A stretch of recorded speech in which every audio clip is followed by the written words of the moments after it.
Welcome to Penrose Learning, where we make understanding easy. In this video, I will explain how to make homemade oatmeal raisin cookies. First, ensure you have all your ingredients ready, including 1 cup of old-fashioned oats, 1 1/2 cups of all-purpose flour, and 1/2 cup of unsalted butter. Begin by creaming together the softened butter with 1/2 cup of packed brown sugar and 1/4 cup of granulated sugar until light and fluffy.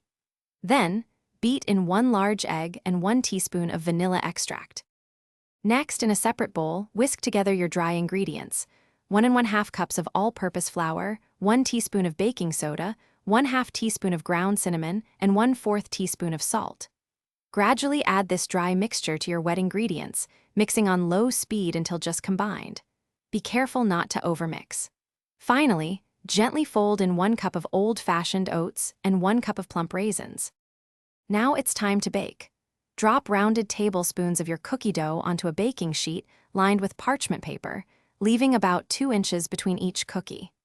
Bake in a preheated oven at 375 degrees Fahrenheit for 8 to 10 minutes, or until the edges are golden brown and the centers are just set. Let them cool on the baking sheet for 2 minutes before moving them to a wire rack to cool completely.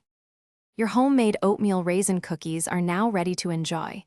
They are perfect warm with a glass of cold milk or a hot cup of coffee. For storage, keep any leftover cookies in an airtight container at room temperature for up to 5 days to maintain their freshness and chewiness. Remember, for more great deals and to check out the Echo Dot smart speaker, be sure to look at the link in the description below. Thanks for watching, and happy baking! Thanks for watching. If this was helpful, leave a like and consider subscribing. See you next time.